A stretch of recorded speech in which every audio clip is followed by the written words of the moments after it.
হরে কৃষ্ণ। তো শুরু করার আগে আমি প্রতিদিনই বলি যে হরে কৃষ্ণ, আমি সঞ্জয়, আমার চ্যানেলের নাম সনাতনী কথা সত্য কথা। তো এই কথাটা পরে বলবো, তো তার আগে বলি আমি এসেছি মায়াপুরে। তো মায়াপুরে এসে আমি তো এমনি অন্যদিন তো অনেক রকম তত্ত্ব আপনাদের সামনে আমি উপহার দিই। তো আজকে তত্ত্ব কথা ঠিকই বলবো, তবে অন্য কোনো কাহিনী নয়। আজকে মায়াপুরে যখন এসেছি তো সেখানেই ভাবছি সামান্য কিছু গীতা পাঠ করে শোনাবো, বা কিছু একটি শ্লোক ব্যাখ্যা করে আপনাদের শোনাবো। তো এটাই আমার উদ্দেশ্য, নিমাইয়ের উদ্দেশ্যে মায়াপুরে আসা। তো ভাবলাম সেই উদ্দেশ্যে যদি গীতা শোনাই তাহলে কেমন হয়। তো এইটুকুই বলার ছিল। তো নিন এবার শুরু করছি, আগের দিনের মতনই এবার শুরু করছি। হরে কৃষ্ণ, আমি সঞ্জয়, আমার চ্যানেলের নাম সনাতনী কথা সত্য কথা। তো আজকে আবার এসেছি আরেকটি নতুন তত্ত্বকথা নিয়ে। আজকের কাহিনী একটি গীতার অংশ। আজকে শ্রীমদ্ ভাগবত গীতার অক্ষর ব্রহ্ম যোগ থেকে একটি শ্লোক পাঠ করে শোনাচ্ছি, বা তার তাৎপর্য ব্যাখ্যা আপনাদের শোনাবো। ধৈর্য ধরে শুনুন, কিছু জানতে পারবেন।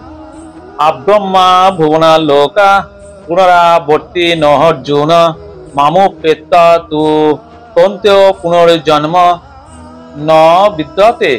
তো অনুবাদটি একবার শুনে নিন। হে অর্জুন, এই ভুবন থেকে সর্বোচ্চ ব্রহ্মলোক পর্যন্ত সমস্ত লোকই পুনরাবর্তশীল, অর্থাৎ সেখানে পুনর্জন্ম হয়। কিন্তু হে কন্তেও, আমাকে প্রাপ্ত হলে আর পুনর্জন্ম হয় না।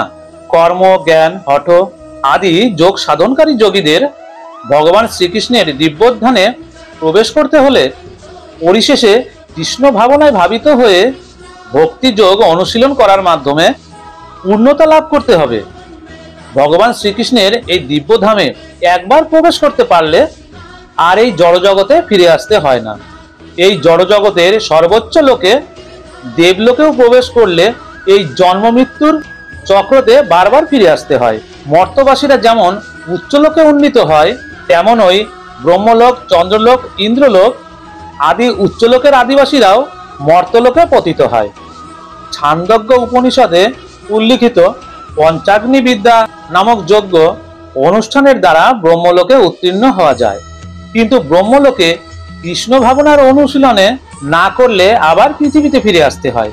উচ্চতর গ্রহলোকে যারা কৃষ্ণ ভাবনায় উন্নীত সাধন করেন তারা উত্তরোত্তর উচ্চতর গ্রহলোক প্রাপ্ত হন এবং মহাপ্রলয়ের সময়ে সনাতন চিন্ময় ধামে প্রবেশ করেন। বলদেব বিদ্যাভূষণ তার ভগবদ গীতার ভাষ্যে এই শ্লোকটি উদ্ধৃত করেছেন। একবার তাহলে শুনে নিন। ব্রহ্মণা সহতে সর্বে সম্প্রাপ্তে প্রতি সঞ্চারে পরশান্তে কৃতাত্মান প্রবিশন্তি পরং পদম। এই জড় ব্রহ্মাণ্ডের প্রলয়ের সময়ে নিরন্তর কৃষ্ণ ভাবনায় ভাবিত ব্রহ্মা ও তার ভক্তগণ ও তাদের ইচ্ছা অনুসারে পরব্রহ্মস্থিত অপ্রাকৃত ব্রহ্মাণ্ডে এবং বিশেষ চিন্ময় ব্রহ্মলোকে স্থানান্তরিত হয়। তো গীতার ছিল এইটুকুই আজকে আলোচনা। তো গীতার অংশ থেকে আজকে এইটুকুই আলোচনা করার ছিল। যদি আলোচনাটি ভালো লাগে তাহলে অবশ্যই লাইক, কমেন্ট, শেয়ার করে দেবেন, সাবস্ক্রাইব করে চ্যানেলের সাথে জুড়ে থাকবেন। তাহলে আজকের আলোচনা এই পর্যন্ত। আগামী দিনে আগামী পর্বে আবার কোনো নতুন কাহিনী নিয়ে আসবো। ততক্ষণ আপনারা অবশ্যই ভালো থাকবেন, সুস্থ থাকবেন। হরে কৃষ্ণ।